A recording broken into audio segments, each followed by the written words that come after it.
It's an extremely toxic, dangerous material that needs to be eradicated, and it needs to be taken out of the stream.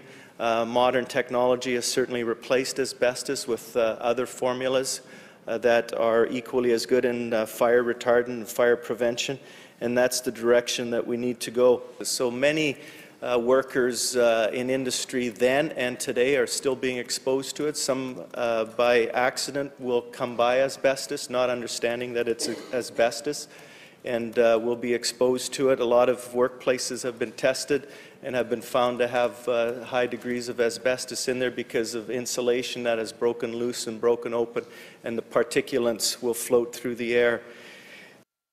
It became apparent to both the company and the union that asbestos was going to be a problem, and that we should be doing something about it. So with that, the safety committee delegated myself and Ike Bossy, my partner, to do a catalog all uses of asbestos, and we identified with the company what we were doing. At that time, we started cataloging all the uses and applications of asbestos.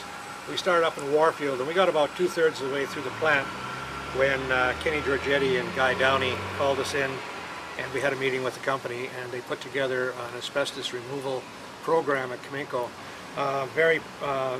Worked in concert with each other. In fact, put together how we were going to do it and who was going to do it, and they established an asbestos removal crew. It was very proactive. We should say that at that point in time, I took an industrial hygiene course through the WCB, and asbestos was high on their agenda of removal. So that's one of the issues that got us to identify the uses at Caminco, and ultimately the removal of it all. My name is Gordon Manilaz. I'm the Health and Safety Chair for Local 480 of the United Steelworkers based here in Trail. One of the biggest problems I see with our asbestos program is the amount of exposures we continue to have on our property. This is not a problem that developed 50 years ago and we've gotten rid of it and now we're having lung problems or lung diseases. It's a problem that is ongoing on our property as well.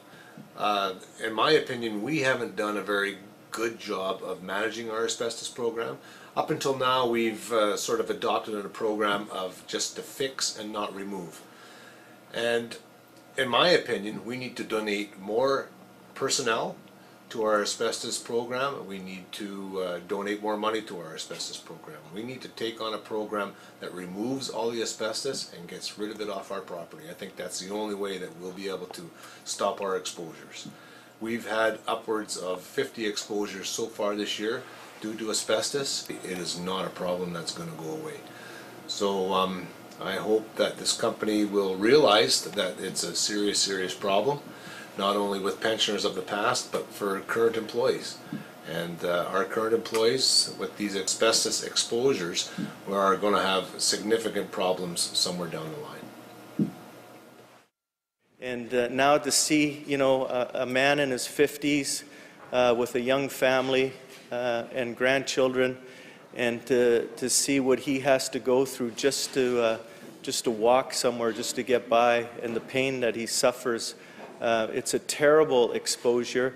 It's one that doesn't need to happen. It's one that needs to be addressed by governments. It's one that needs to be addressed by underwriters, including workers' compensation and WorkSafe, and it's one that can be eradicated. It takes an effort. It's going to cost some money, but at the end of the day, the cost to humanity and the cost to society on just the quality of life that you're going to give to people who should be gardening and playing with their grandchildren, and instead they're debilitated, they can't breathe, they're coughing, they're bringing up fluids, including blood from their lungs, and it's a very sad exposure to the families and to the people themselves and to the grandchildren that no longer have the quality of life with their grandparents because of it. And Linda, you were married to Buddy, obviously. Yes. Who at what point did Buddy did you find out that he had an asbestos-related disease? It was June of '97. Okay, and how long were you together before that? We were married in '81. In '81, okay.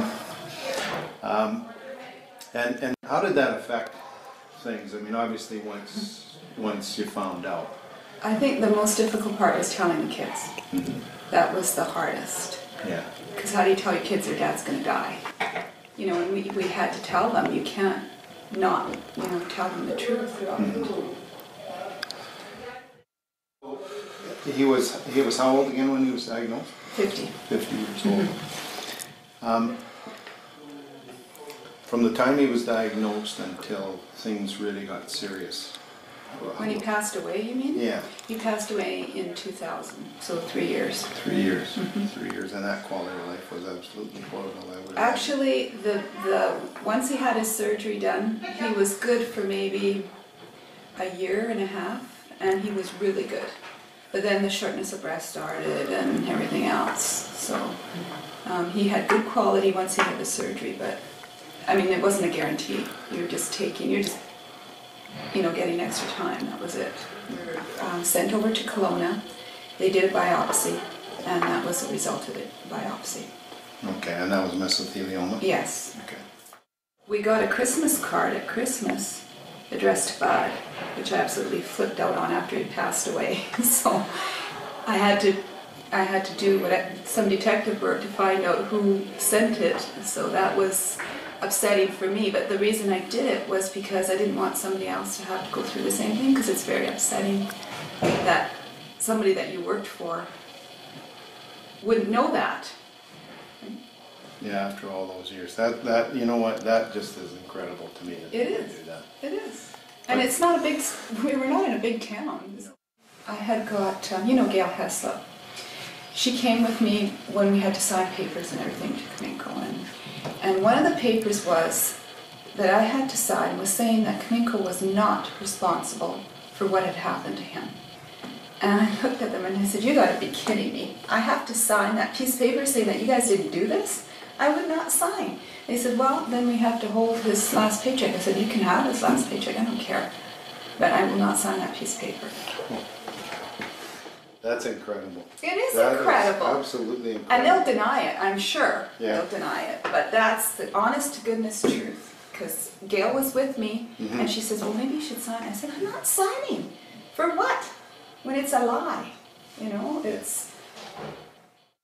You know, like, I mean, these are good people. Yeah. They worked hard for the company to get it where it is now, and you're just abandoning them. I just don't get it. I don't get how they're